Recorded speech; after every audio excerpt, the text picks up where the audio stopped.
Hello everyone, I'm Dr. Shilpa Agrawal. I'm a consultant in high-risk pregnancy and fetal medicine at Jaslok Hospital and Research Center, Mumbai.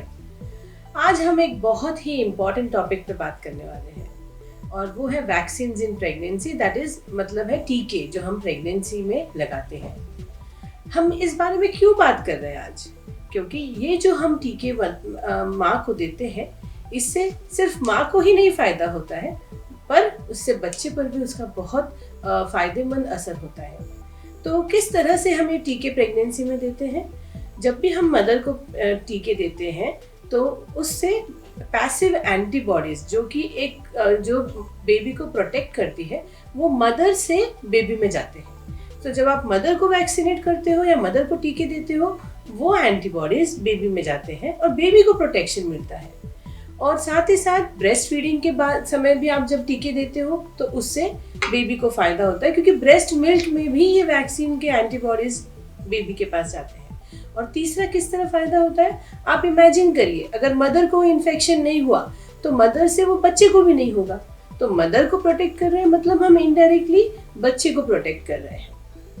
और एक concept है टीके में जिसको हम ककूनिंग बोलते हैं। ककून मतलब हम जानते हैं कि प्रोटेक्शन या कवरिंग। तो ककूनिंग में हम ये बोलते हैं कि मदर के साथ साथ आसपास के कॉन्टैक्ट्स को भी वैक्सीनेशन करना है, specially influenza vaccine, pertussis vaccine, जिससे एक ककून तैयार हो, जिससे बेबी को पूरा प्रोटेक्शन मिले। तो ये होता है ककूनिंग। अब हम बात करते हैं कि कौन से टीके प्रेगनेंसी में देना चाहिए और कौन से टीके नहीं देना चाहिए। तो आइडियली हम सबको पता है कि टीटी का, सभी को मालूम है कि टीटी का इंजेक्शन प्रेगनेंसी में लगता है, वो बहुत इंपॉर्टेंट है। आजकल हम लोग एक टीटी इंजेक्शन दे रहे हैं और दूसरा टी डैप दे रहे हैं। ये टी डैप क्या है? इसमें 3 अलग अलग तरह के वैक्सीन को मिक्स किया गया है, टेटनस, डिप्थेरिया और पर्टुसिस। तो हम ये तीनों मिला के टी डैप हुआ है और ये वैक्सीन हम 27 वीक्स के बाद और 36 वीक्स के पहले, तो ऐसे हम यूजुअली आपके अगर महीनों में बोला जाए तो 7वें महीने में, 8वें महीने में इसको दिया जाता है। और ये बच्चे को प्रोटेक्ट करता है, जो कि बहुत सारे आप जिसको बोलते हैं ये खांसी सर्दी वाली जो भी बीमारियां हैं, इससे बच्चे को प्रोटेक्शन मिलती है। तो हम बोलते हैं कि जो भी लाइव वायरस है, जिसमें लाइव वायरस अंदर है वैक्सीन में, वो वैक्सीन प्रेगनेंसी में नहीं देना है। और जिसमें भी नॉन लिविंग या फिर इनएक्टिव वायरस है, वो सारे वैक्सीन प्रेगनेंसी में दिए जाते हैं। इन्फ्लुएंजा वैक्सीन सीजनल वैक्सीन है, मतलब अगर प्रेगनेंसी जनवरी टू मार्च या अगस्त टू अक्टूबर इस बीच होता है, ये वैक्सीन हर साल एक बार देना चाहिए। इससे बच्चे को और माँ को दोनों को प्रोटेक्शन मिलता है। हेपेटाइटिस ए, हेपेटाइटिस बी, ये वैक्सीन जनरली हम प्रेगनेंसी से पहले ही देते हैं, बट अगर कोई मदर के पास उन्होंने अगर ये ऑलरेडी नहीं लिया है तो हम ये प्रेगनेंसी में भी hepatitis A, hepatitis B vaccine दे सकते हैं।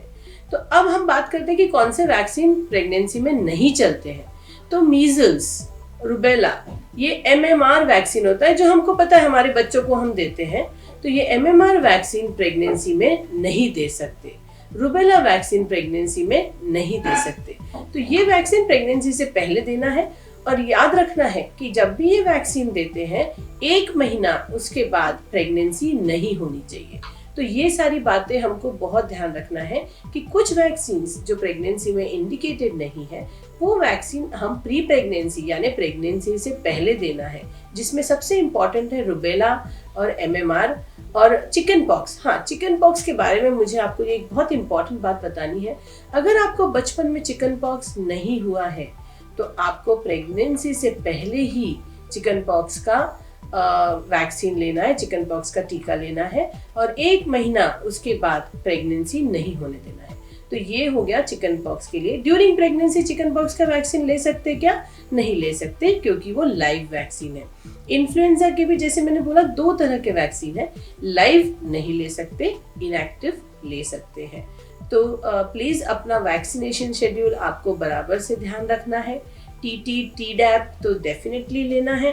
अगर आप हाई रिस्क हो, जैसे आपको क्रॉनिक, अगर कोई किसी को इम्यूनिटी कम है, तो उसमें हम अगर HIV है या कहीं पे बाहर ट्रैवल कर रहे हैं तो हम बाकी सारी वैक्सीन जो ऑप्शनल है वो भी देते हैं, जैसे कि हेपेटाइटिस ए बी के बारे में मैंने बताया, येलो फीवर वैक्सीन। अब येलो फीवर वैक्सीन और स्मॉल पॉक्स वैक्सीन, ये सारी वैक्सीन ब्रेस्ट फीडिंग में कॉन्ट्राइंडिकेटेड है, बट बाकी सारी वैक्सीन हम ब्रेस्ट फीडिंग में दे सकते हैं। तो आपसे ये मेरी बहुत ज़्यादा आपसे रिक्वेस्ट है कि किसी भी तरह का वैक्सीनेशन इनकम्प्लीट ना रहने दें। इससे आपको ही नहीं, आपके बच्चे को भी प्रोटेक्शन मिलेगा, जो कि ऑब्वियसली हम चाहते हैं कि हमारा जो भी बेबी हो वो बीमार ना पड़े, बार बार सर्दी खांसी बुखार ना हो। तो ये वैक्सीन बहुत बहुत इम्पॉर्टेंट है। That is my final request. Thank you so much and thank you for listening to me.